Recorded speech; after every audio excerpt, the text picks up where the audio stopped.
Welcome back to Welsh Miniature Board Gamer, and today we're going to have an kind of an unboxing and review, but it's a bit of an unusual one for me because this is going to be of some STL files which I had printed up by a company.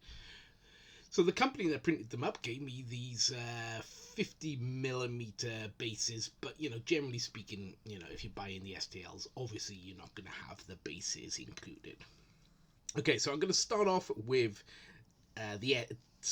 my review of the STL files. So these are the Avatar of War Battle Ready Regiment Stone Trolls. Now I got 10 of them. Now they are really nicely designed STLs. They're sort of menacing. They're big. They're wielding different weapons. They all look slightly different. It's really good. There's a lot of individuality about them, and I really think that they are really good STL files, etc. Yes, of course, there is some cleanup on them. You have to remove a few of the supports, etc. But then if you're buying plastic, you might have mold lines. If you're using metal miniatures, you could have some flashing, etc. So cleaning up something on a miniature is kind of like, I expect to do that. That is nothing that I'm really that worried about. Now, because of these are the battle ready regiments, they are sort of designed to be able to stand on their 50mm bases next to each other and not encroach on each other too much. So if you were playing your rank and file, Kings of War, Old World, etc., they can line up and fit next to each other really well. And you can move them around. I don't play games like that. I play them as individual creatures. But if you did want to play them that way, you can. I love the way that they've all got like their own character. They're all individual sculpts, no repeats of these 10 that I have, and really nice. Really enjoyed looking at these, unpacking them, and I'm sure I'm going to enjoy painting them when I get around to it. Like this one here, I like the way he's using just a rock, he's just gonna smash something. He's got this cage on his back, which would be like huge to a human standard, but to this, it probably fit a hobbit or something, and he's just carrying it on his belt. This guy's using like some prehistoric skull as a weapon, really clever little designs. Now, going over to the company that printed it for me. Now, that was Hammerline, and I believe they're a UK, well, I know they're a UK company, and I believe they're like a one-man company, so, they obviously haven't got that big support that some companies do offer you. He got it out to me on time. I received it really well. Yeah, I had one breakage in the packet, but I think that was more to do with the UK Postal Service more than him, because he did pack it rather well. So this is the guy who was broken. His leg had come off, but it was an easy fix. I glued it, and I haven't had any problem with it. There is one miniature in the pack which didn't print exactly right. There is some strange like gaps on his back, etc., which I will fill in, and to be honest, I have at this point filled it in.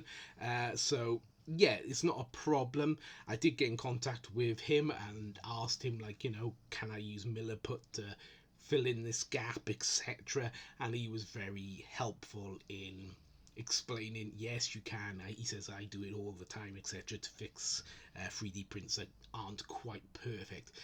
Whether or not he should have offered me a discount or offered me to replace that miniature or whatever is up to you, whether you believe he should have or shouldn't have. I personally was quite happy with his feedback that that's what I can do, and I did that, and you'll see that you can't see it once he's painted up, etc. So yeah, all in all, I'm quite happy to use Hammerline. I would use them again, but yes, this is the miniature that I need to fill. So as you can see, he has this rather large sort of gap going along his back, which I don't know why it didn't print. I'm not great with 3D printing. but for some reason it sort of skipped printing on this area. Like I said, I'm not great on 3D printing and I am no expert, so I couldn't tell you why it does that. That seems to be the only problem with that one. Also on this one, his hands and the rock, you might be able to see this slight sort of missing things, but not much. So, I'm not that worried. So let's get a look at what they might look like painted up and see if it affects it. So this is what they might look like once you've painted them up. And this is the guy with his tombstone, mace, club, etc. And yeah, I think he really... No, I did add this part, okay? This is some from the Mantic Night Stalkers or whatever box set. So that is added. That isn't in the pack, so just to be clear. But as you can see, they paint up really nice, and he's going to be a good character, for Rangers of Shadowdeep, etc. And he looks really kind of cool, easy to paint.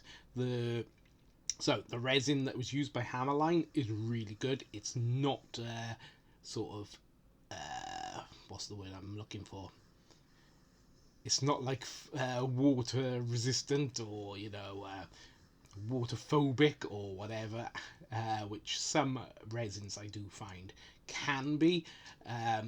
The release agent they had on there, I did give it a good old wash beforehand and it came off easy, etc.